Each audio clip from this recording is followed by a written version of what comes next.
Well,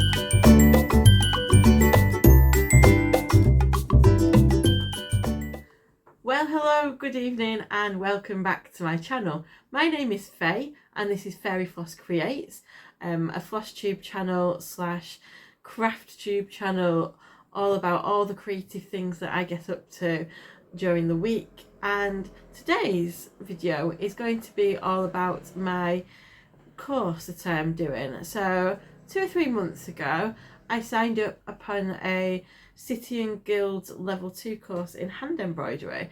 It's the first time in my whole life I've ever done some kind of creative, arty, crafty official course, and because it's City and Guilds, I'm going to get an official qualification with certificate at the end, which is really exciting as well. It's highly accredited. I've spoken to a lot of my arty friends and they've got their own City and Guilds craft courses in certain little specialities, because it's not just handicrafts you can do. You can also do things like pottery and printmaking and other styles of art as well, but of course I've chosen to go down the textile route, which is so exciting. It's something I didn't ever get to do at school myself, so now at the tender age of older, I am taking on this journey, which is fantastic. It's so exciting. I've enjoyed it so much so far. I've learned such a lot. So City and Guilds level 2, if you're in Britain and you're watching this, the level 2 is sort of an equivalent to like GCSE level. Not quite the same because it's coursework and there's no written exams. But it's coursework. Then level 3 would be the equivalent to an AE level, and then level 4 it advances up to sort of degree style level as well. So it goes up step by step. It's not exactly the same, but if you want to try and see a comparison, that's sort of the best way to describe it, I suppose. So I'm going to talk to you about module 1, because I have completed module 1 and I have passed module 1, which is really exciting. So module 1 was a research an artist, or the topic was to research an artist and adapt some needlework into their style. So that was really exciting. It was quite overwhelming because when I was online looking and researching all the artists I know, I'm so inspired, like from Impressionism, Claude Monet, Van Gogh, through to some more modern style people like Kandinsky. Like they've all got their own qualities, and everything I was looking at, I was thinking, oh, I could adapt that, I could adapt that, I could adapt that. But I knew that I only had to choose one. So eventually I decided to go for Friedrich Stein Hundertwasser. So Hundertwasser is a Austrian artist, and once you see his artwork you'll know exactly who he is. He's very popular. Well, he is very popular amongst art galleries. I don't think I've ever seen an official Hundertwasser. That is going to be my mission now, to actually go and see some of his original artworks.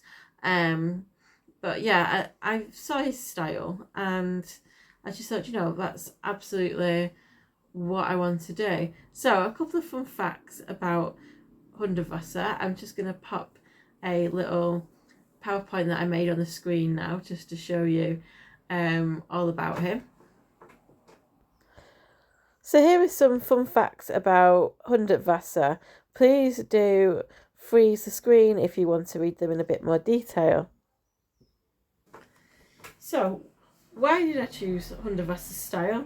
Because of his vibrant colours, his texture, the texture of his pieces, just the way it all sits together. I just looked at it and thought, oh god, that would be so nice for hand embroidery. So I'm just going to pop up on the screen some of his pictures. It's probably going to cover my face because it's quite a big picture, and then you can see some of the paintings that he's done and why his style really inspired me. The colour palettes that he chooses, the fun of it all, and the fact that it links to sort of his eco lifestyle as well, and his love for nature, it just seemed like the right thing to do. So I did, and the picture or the painting, should I say, that I decided to choose in the end was Greentown. I'm now going to put a picture of Greentown up here. I love this piece. I think what drew me to it was there was so much variety throughout one painting that I knew that could adapt to my style of hand embroidery. So for this module, you have to, once you've chosen your artist, so I've chosen Hundertwasser, and I've also chosen his painting Greentown. What I then needed to do was to select 3 different parts of this painting that I'm going to use for my samples. So I've got 3 samples to do. I've got a sample which is linear stitches. So linear is like line stitches. Then I've got textured stitches.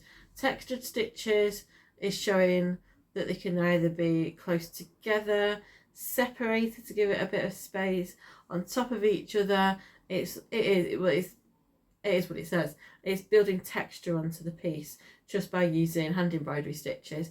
And then the third sample is isolated stitches, which is a little bit more traditional. It's just taking small individual stitches to create and build the picture. So these are the 3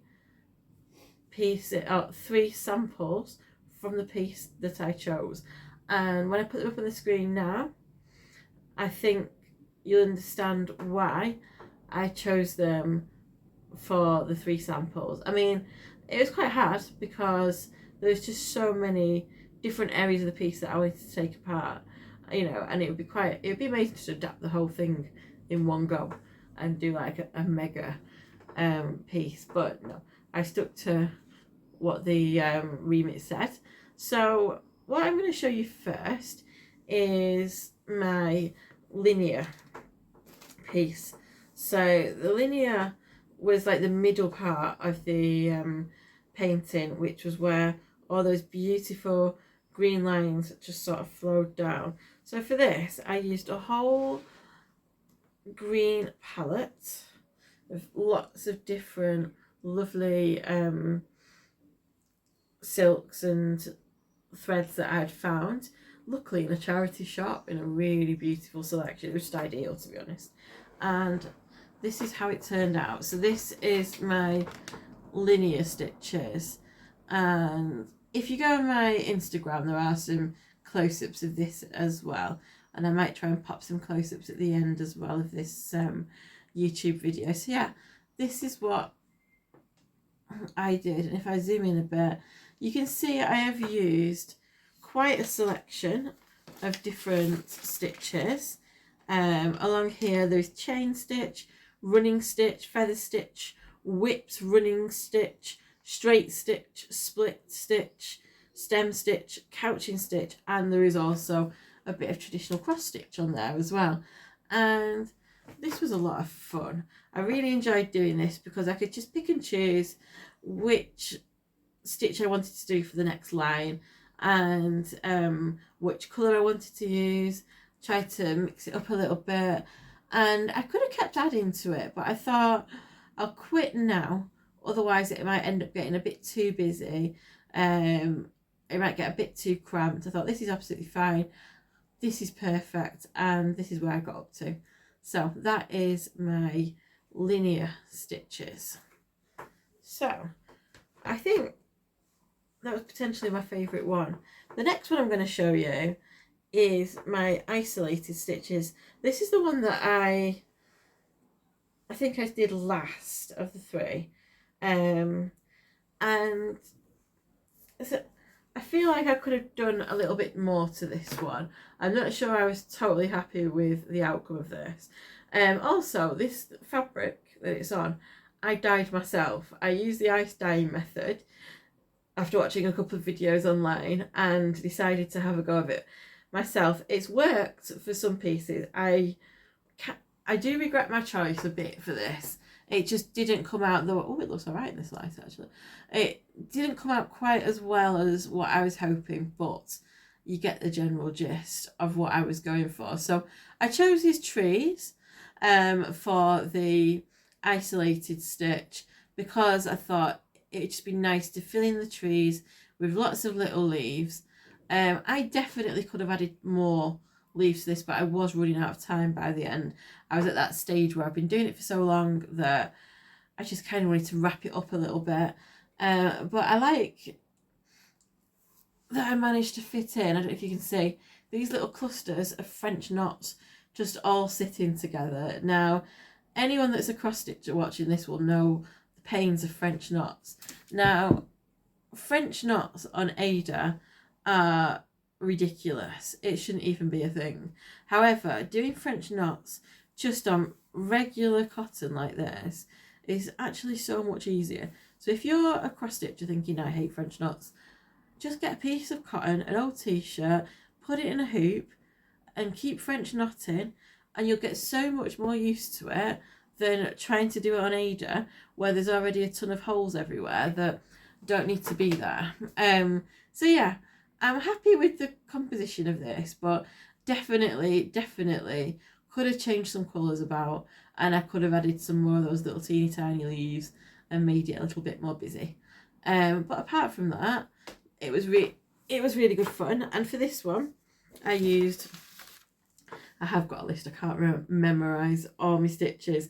Chain stitch around the sides of the trees, seed stitch, fly stitch, woven web stitch. Woven web are the really fun ones. These are these little, what is that? Hang on. That's not a woven web, I've just showed. That's a woven web. Where you make like a little frame, like a little star shape, and then you weave in and out and in and out as much as you want until you get the texture that you want to achieve. This, I love woven web. Sheaf stitch, which was a new one for me. Split stitch, which I've started to enjoy now. French knots, link stitches, crown stitches, which was another new one, and ermine stitches, which I use to fill in the tree trunks, which again probably could have been a little bit more filled in, but there we go. That was my second piece. That is the isolated stitches. So I didn't have as much fun with that as the first one, as the linear stitches, but I do like it still. I am happy. And then the third piece will be my textured sample. So the textured sample, I took the little bus that you can see just running down the side of Under Vasa's main picture. I traced it, figured out the shape of it, which is a bit weird because everything sort of blends in on Under Vasa. But that was my... let me find some good lighting for that. This was my finished piece for the textured stitching. So this is my bus. And on this one, I have used buttonhole stitches in lots of different forms. I've done some close together and some far apart. Chain stitches, seed stitches, woven webs, long and short stitch, which I did for like this big bluey bit here, satin stitches to fill in some of the windows, straight stitches, rounded buttonhole, that was for the wheels, running whip stitch, which I quite enjoy doing. I like the running whip stitch, and the brick and cross stitch, which is what I used over here for this back end of the bus. And I was so happy with the colours and how this turned out. I think between that and the linear, I'm not quite sure which is my favourite, but yeah, I do really like the way that... it's not as good when I don't hold it up properly. I really do like the way that showed up as well and turned out. So yeah, they were my 3 pieces for my first module of my course, and I submitted it. I had to put it all in a portfolio. Other parts of the portfolio, I had to do like a little... I had to put it together as a PowerPoint because this is all an online course. So I had to introduce my artist and why I chose that artist. Then I had to say where I'd chosen Greentown. Then there was a little part of it where I had to talk about different needles that I might use, different fabrics, why different fabrics are used for different things, different threads and flosses, and like a little introduction to hand embroidery really, which was quite fun. Then I had to say how I would frame up a piece ready to stitch on, so I had to show myself putting it into a hoop. I showed how I dyed my fabric, even though that wasn't a part of this course. I put a little bit in about that anyway, and how to transfer a pattern onto a piece of the fabric as well. So yeah, there's all those little things to think about. And then I had to do like a little mini portfolio at the end, showing off all my 3 samples and how I worked them. And then I had to do a little cost up of how much the things cost me to make it, and also what else did I have to do at the end? Oh, an evaluation. I had to evaluate each piece. And hello Marley. And yeah, so that was it. I sent it off. She gave me some tips of how to make it a little bit better and sent it me back. And then I sent it off again, and luckily I passed it. So now I can move on to module 2.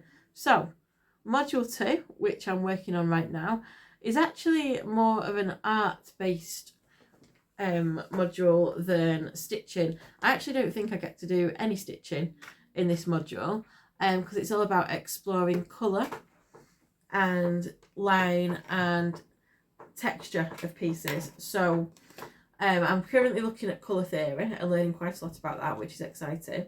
And then when I've done all that, I have to do my own little samples and things. So yeah, that is the start of it. What I will do is come back and do another video when I've completed module 2 and tell you all about what I've done. So I really hope you've enjoyed this short video of me just explaining to you about module 2 and having a look at what I've created.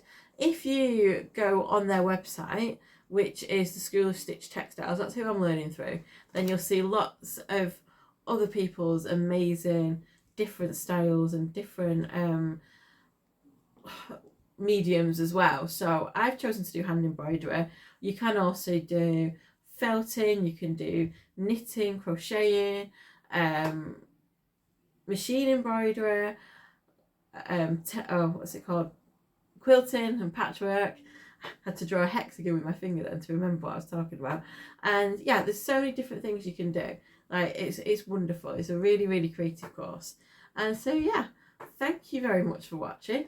Marley, oh my goodness, keep smiling, keep stitching, and I'll see you on the next one. Have a great day, have a lovely evening, and goodbye from me and Marley.